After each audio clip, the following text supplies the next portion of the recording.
Hi hello నమస్తే. నేను journalist Sai.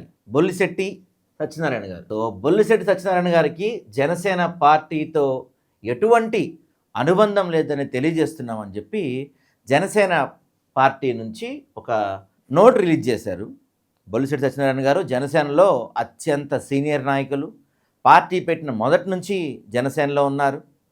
Janasena సిద్ధాంతాలు కానీ భావజాలాలు కానీ ప్రజల్లోకి తీసుకెళ్ళటానికి చాలా కీలక పాత్ర పోషించిన వాళ్ళల్లో ఈయన ఒక ముఖ్యులు అనమాట. పార్టీ సిద్ధాంత రూపకల్పనలో కూడా ఈయన చాలా కీలక పాత్ర పోషించారు.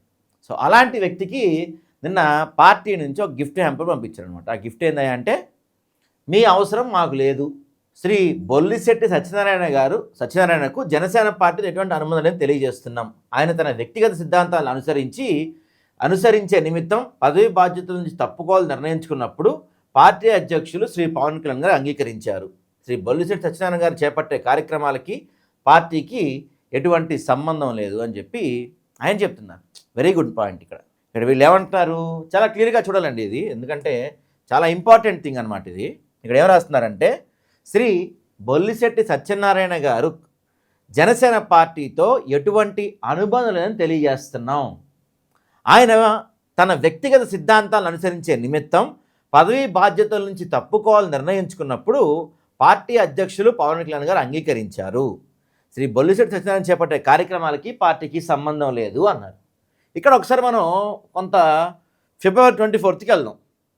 ఫిబ్రవరి 24 అప్పుడు ఒక నెటిజన్ ఇతను జనసేన పార్టీ మెంబర్షిప్ క్యాన్సిల్ చేసి ప్రశ్నించడం చాలా బాగుంది, వ్యాలిడ్ పాయింట్ అంటే పరీక్ష ఫలితాలు రాకుండా పాలు అని డిసైడ్ అవ్వడం చాలా తప్పు అని చెప్పి ఆయన ఒక ట్వీట్ చేస్తే దానికి రిప్లై ఇచ్చారు బొల్లిశెట్టి గారు. ఏమని?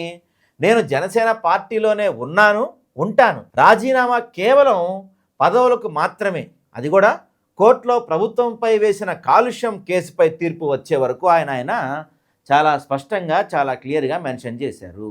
నేను పార్టీలోనే ఉంటాను, కానీ నా పోరాటం దేనిపైన?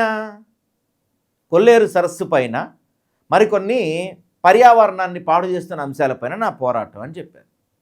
ఇప్పుడు మన ఆంధ్ర రాష్ట్రానికి సంబంధించి పర్యావరణ శాఖ మంత్రి ఎవరండి? పవన్ కళ్యాణ్ గారు. సో పవన్ కళ్యాణ్ గారు నిర్వహిస్తున్న శాఖ పైన ఈయన కేసులు వేస్తున్నారు. అందుకని ఈయనకి పార్టీకి సంబంధం లేదని చెప్తున్నారు. ఎంత దారుణమైన విషయం మీరు అర్థం చేసుకోండి ప్రజలారా. ఇక్కడ ఎలా ఉందంటే, ఇప్పుడు ఈయన ఏదన్నా ఒక దొంగతనం చేసిండు, ఓకే, ఏదన్నా స్కామ్ చేసిండు అనుకుందాం, బొల్లిశెట్టి గారు ఏదన్నా ఒక స్కామ్ చేశాడు అనుకుందాం. అప్పుడు పార్టీ ఇలాంటి నోటు పంపించాలి. ఏమని? ఆయన దొంగతనాలు చేస్తున్నాడు, ఆయన దొంగతనాలు చేస్తున్నాడు బొల్లిశెట్టి గారు, సో ఆయనకి మాకు సంబంధం లేదు, ఆయన చేసే దొంగతనాలకి మాకు సంబంధం లేదు అని ఇలాంటి లెటర్ పంపించాలి. న్యాయం అది, ఓకే. కానీ పాపం ఆయన ఏం చేస్తున్నాడు? పర్యావరణం కోసం పోరాడుతున్నాడు. ఆ పర్యావరణ శాఖ ఎవరి దగ్గర ఉంది? శ్రీ జనసేన గారి దగ్గరే ఉంది, అధ్యక్షులు పవన్ కళ్యాణ్ గారి దగ్గరే ఉంది. అలాంటప్పుడు అవునా, ఈయన చాలా సీనియర్ వ్యక్తి కదా, ఆయన్ని కూర్చోబెట్టుకొని ఏం జరుగుతుందండి, ఆ శాఖలో ఎలాంటి అక్రమాలు జరుగుతున్నాయి? ఎందుకంటే ఎలక్షన్స్కి ముందు మనం పదే చెప్తూ వచ్చాం, పర్యావరణాన్ని కాపాడుతాను, పర్యావరణం కోసం ప్రాణాలు ఇస్తాను, అందుకే నేను పర్యావరణ శాఖ ఏరుకోరి మరి తీసుకున్నాను మనం చెప్పాము. మీలాంటి పెద్దలు ఇంకా దాని గురించి మీకు ఎక్కువ సబ్జెక్ట్ ఉంది, కొల్లేరు లేక్ గురించి మీ దగ్గర చాలా ఇన్ఫర్మేషన్ ఉంది, అది ఎలా కబ్జాకు గురవుతుంది లేకపోతే ఎలా అన్యక్రాంతం అవుతుంది, ఇలాంటివన్నీ మీకు బాగా తెలుసు, మీలాంటి పెద్దలు మా పక్కన ఉండాలి అని ఆయన్ని కూర్చోబెట్టుకొని ఎలా చేయాలి, ఏం చేయాలి, పర్యావరణాన్ని బాగు చేయాలంటే ఏం చేయాలి, పర్యావరణం నాశనం కాకుండా ఏం చేయాలని సలహాలు తీసుకోవాల్సింది పోయి ఆయన చేసే కార్యక్రమాలకి మాకు సంబంధం లేదంటాం ఎంత హాస్యాస్పదం మీకు అర్థమవుతుందా?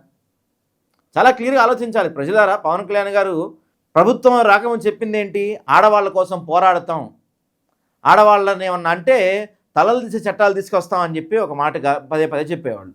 మొన్న భారతి గారి గురించి మాట్లాడినప్పుడు సుగాలి ప్రీతి గురించి, లేకపోతే 30,000 మంది అమ్మాయిల గురించి ఇంతవరకు పవన్ కళ్యాణ్ గారు ఒకసారి కూడా మాట్లాడింది లేదు.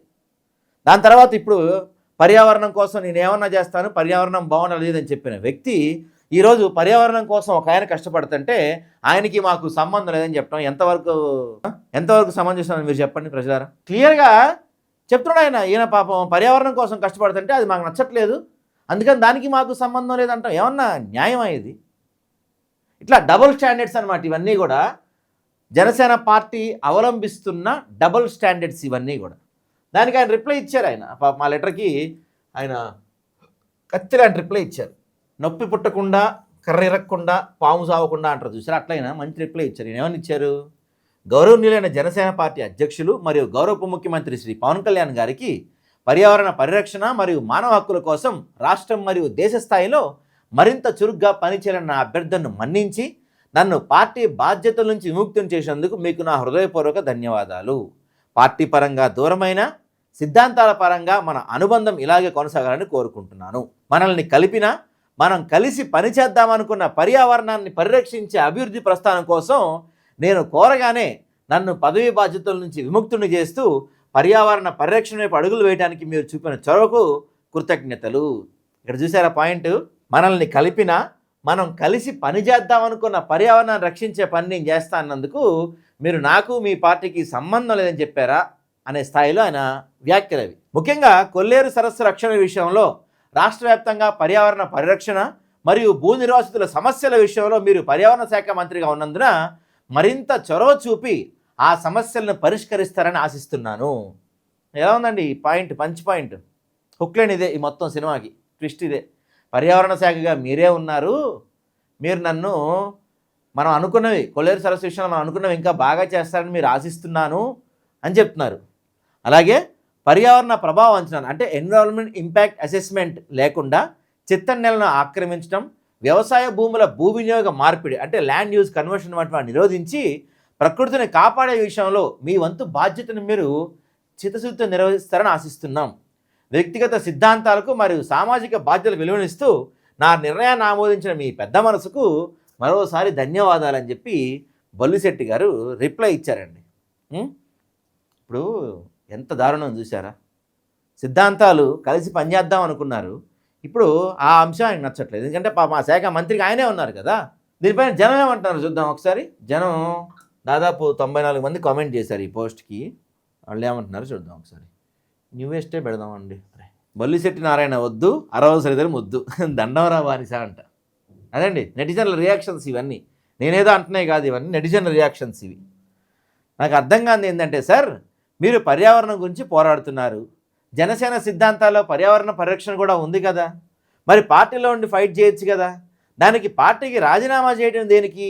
ఎవరో సత్యాన్వేషి గారు రాశారు. పాపం ఆయన రాజీనామా చేయలేదండి. ఆయన రాజీనామా చేయలే, ఆయనకి పార్టీకి సంబంధం అని చెప్తున్నాను. ఎందుకంటే ఆయన పార్టీ సిద్ధాంతాల్లో మొదటి సిద్ధాంతం పర్యావరణాన్ని బాగు చేస్తా అంటున్నాడు. మనకు అర్థమైపోతుంది కదా, మన పార్టీ ఊరికే పేరుకే సిద్ధాంతాలని చెప్పుకున్నవన్నీ కూడా సిద్ధాంతాలని మనం అమలు చేయని చెప్తాం అంతే అనమాట. అది ఆయన రిప్లై కూడా ఇచ్చారు. జనసేనలో నాయకులు కార్యకర్తలు అందరూ టిష్యూ పేపర్ లాంటి వారు, యూజ్ అండ్ త్రో వాడుకొని మరి చెత్తబుట్టలో పడి పార్టీ అధినేత ఇంకో పార్టీ కోసం 15 సంవత్సరాలు బానిసత్వం చేస్తానంటే కింది స్థాయి నాయకులు కార్యకర్తలకు విలువ ఎక్కడ ఉంటుంది? నిజమే ఇది. ఇతను ఇవేం పాటించాడు, కేవలం బాబు ఏం చెప్తే దానికి ఎద్దులాగా తల ఊపటం అది మాత్రమే తెలుసు. మీరేమైనా ఈ పార్టీకి డబ్బులు ఖర్చు పెట్టి ఉంటే నాగబాబు అడిగి వెనక్కి తీసుకోండి. నాగబాబు గారు ఇస్తారా? నా పాప ఆయన ఖండిస్తున్నారు. అట్లా అంటే మీరు తప్పండి, అట్లా అనకూడదండి అని చెప్తున్నారు. మీలాంటి వారిని మీ పట్ల జనసేన చేసిన తీరు చాలా బాధ కలిగింది. అనుభవం కలిగిన వారు, మేధావులు, కష్టపడే వారికి జనసేనలో చోటు లేదు. జగన్ చేసినవి మాత్రమే ప్రశ్నించాలి, టీడీపీ ప్రశ్నించకూడదని ఇప్పుడు తెలుసుకుంటున్నాం సార్. వ్యక్తిగత సిద్ధాంతాలకు విలువ ఇచ్చి ఒకరి సహాయంతో గెలిస్తే అక్కడ మనకు విలువ ఉంటుంది సార్. అంటే సిట్ అంటే సిట్, స్టాండ్ అంటే స్టాండ్. మీ గురించి కాదండి, పార్టీ కోసం పార్టీకి దూరమైన తర్వాత సిద్ధాంతాలకు దగ్గరైన అనడం ఏంటి? సిద్ధాంతాలు దేనికి? పార్టీకి సిద్ధాంతాలు ప్రాణం. మీరు కన్ఫ్యూజన్లో ఉన్నారని స్పష్టంగా తెలుస్తుంది. ఆయన కన్ఫ్యూజన్లో వెళ్ళారు, మీ అధ్యక్షులు కన్ఫ్యూజన్లో ఉన్నారు. ఒకసారి చూడండి. నాకు అసలు అర్థం కాని విషయం ఏంటంటే, రూలింగ్లో ఉంది మీరు, ఎన్విరాన్మెంట్ ఫారెస్ట్ డిపార్ట్మెంట్కి పవన్ కళ్యాణ్ గారు, ఇంకా మీరు సపరేట్గా ప్రొటెక్ట్ చేయాల్సిన పని ఎక్కడ ఉంది? అంటే మీ విజన్, మీ పార్టీ రూలింగ్లో ఉంది కూడా సాధ్యం కాక గౌరవంగా తప్పుకుంటున్నారా? మీలాంటి వారిని దూరం పెట్టి నాదెన్లో ఉన్నంత వరకు మీలాంటి వాళ్ళందరూ ఒక్కొక్కరు వెళ్ళిపోతూనే ఉంటారు. వన్ డే రిలీజ్ అవుతారో అప్పుడు ఏముండదు. జేడీ వెళ్ళిపోయి ఇప్పుడు బొల్లిశెట్టి. దేవుడు ముందే చెప్పాడు, ఉంటే నాతో ఉండండి లేదంటే బయటికి పోండి అని. తింగరాదలే అర్థం చేసుకోలేకపోయారంట. దేవుడు అంటే పవన్ కళ్యాణ్ గారండి. పర్యావరణం కోసం జనసేన పార్టీ చెందిన వ్యక్తి పోరాడితే జనసేన పార్టీ తరఫున గెలిచిన పవన్ కళ్యాణ్ రాష్ట్ర తరఫున జనసేన పార్టీ నుండి పర్యావరణ మంత్రిగా ఉంటూ జనసేన పార్టీ చెందిన వ్యక్తి హైకోర్టులో ప్రశ్న వేస్తే జనసేన పార్టీ సస్పెండ్ చేయడం చాలా దారుణం. ఇదంటే మీరు అర్థం చేసుకోవాలి ప్రజలారా. ఏంటంటే పార్టీ సిద్ధాంతాల కోసం పార్టీ నాయకులు పనిచేస్తుంటే పార్టీ నుంచి పంపించేస్తున్నారు. ఇందాక ఆయన ఎవరో కామెంట్ చేసినట్టు అరవ శ్రీధర్ లాంటి వాళ్ళు, కిరణ్ రాయల్ లాంటి వాళ్ళు, జానీ మాస్టర్ లాంటి వాళ్ళు వీళ్ళందరూ పార్టీలో బాగున్నారు. మేబీ అవే పార్టీ సిద్ధాంతాలు ఏమో, నేను అంటలేదండి, కార్యకర్తలు బయట మాట్లాడుకుంటా ఉన్నారు ఇవన్నీ కూడా. కాబట్టి జనం మాట్లాడుతున్నారు ఇవన్నీ చూడండి. ఆయన అసలు మీ మొదటి సిద్ధాంతమే పర్యావరణాన్ని కాపాడాలి అని, పర్యావరణాన్ని కాపాడటాం కోసం పోరాటం చేస్తున్న వ్యక్తిని పార్టీ నుంచి పంపించేసి లేకపోతే పార్టీకి మాకు సంబంధం లేదని చెప్తున్నారంటే మరి జనసేన సిద్ధాంతాల కోసం ఏ విధంగా పోరాడుతుంది, భవిష్యత్తులో జనసేన సిద్ధాంతాలు ఇంకే విధంగా మారబోతున్నాయో ఆలోచించండి, అర్థం చేసుకోండి.